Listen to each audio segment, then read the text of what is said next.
sakit? Enggak sayang, Mamim sehat kok. Mamim! Astaga Mamim! Lastri!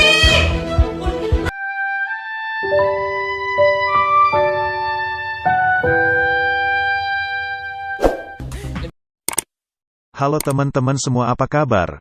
Semoga kalian semua dalam keadaan sehat ya. Layangan putus episode 4 bagian A kali ini diawali Kinan masih terbaring di rumah sakit. Kinan mengalami tensi darah yang tinggi yang mempengaruhi ke janinnya.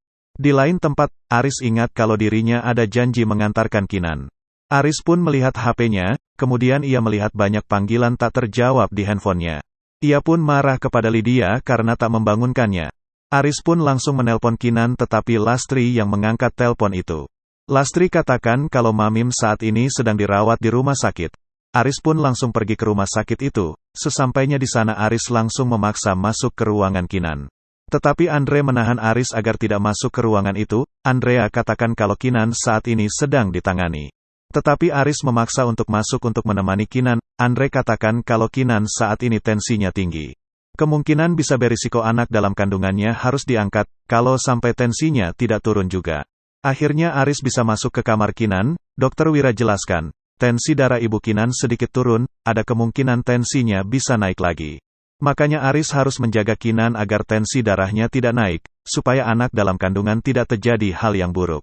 Aris pun mendekati Kinan dan menciumnya, sepertinya Aris sangat menyesal dengan kejadian itu. Di lain tempat, Lydia mencoba menelpon Aris yang sedang berada di rumah sakit. Lydia pun kesal karena Aris sulit untuk dihubungi. Di layar ini Raya marah kepada ayahnya. Raya katakan kalau ayahnya jahat. Lola dan Dita menawarkan dirinya untuk mengantar Raya pulang ke rumah. Lola katakan, apa kamu butuh ditemani Riz? Aris hanya menggelengkan kepala sambil senyum.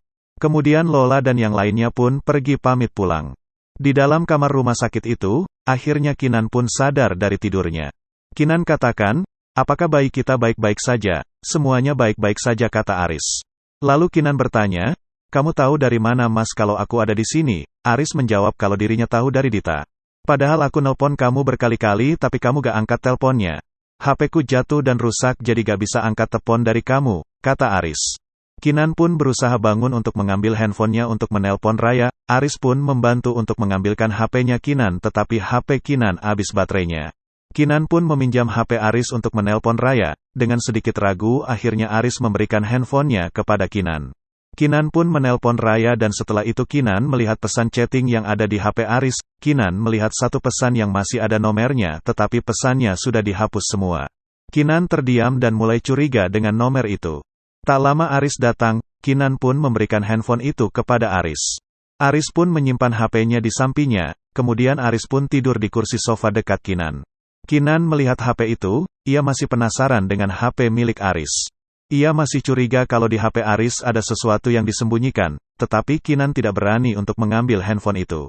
Pagi harinya Kinan makan makanan yang disediakan rumah sakit. Kinan katakan, kalau roti ini enaknya ditambahin sedikit coklat.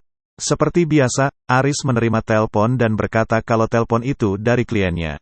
Aris pun meminta izin untuk melanjutkan teleponnya di luar kamar itu. Dokter Andre datang untuk mengecek kondisi Kinan saat ini. Dokter Andre melihat Aris yang sedang menelpon di luar ruangan Kinan. Setelah mengecek kondisi Kinan, Kinan meminta mengajak Andre untuk ngobrol sebentar. Saking asiknya, Kinan sampai tertawa terbahak dan terdengar oleh Aris yang sedang berada di luar ruangan. Aris pun masuk dengan muka cemburunya. Aris katakan, gimana dokter Andre kondisi istri saya? Andre pun hanya menjawab, aman-aman saja. Aris pun terdiam sedikit kesal. Lalu Aris meminta izin untuk ngobrol sebentar dengan dokter Andre. Aris bertanya kepada Andre, kenapa dokter Andre gak menjawab pertanyaan saya tentang kondisi Kinan? Andre menjawab, kalau dirinya merasa tidak perlu menjelaskan kondisi Kinan saat ini. Dokter Andre katakan, saat dirinya datang, Aris tenang saja menelepon di luar sana, seolah Aris tidak peduli dan tidak mau tahu dengan kondisi Kinan saat ini. Dokter Andre pun pergi meninggalkan Aris. Lola meminta waktu kepada Dita untuk ngobrol sebentar. Ia ingin bercerita kepada Dita. Lola katakan, kalau dirinya melihat suami temannya yang sedang ngobrol bersama cewek lain. Dita katakan, gue tahu ya orangnya. Dan episode 4 bagian A pun selesai.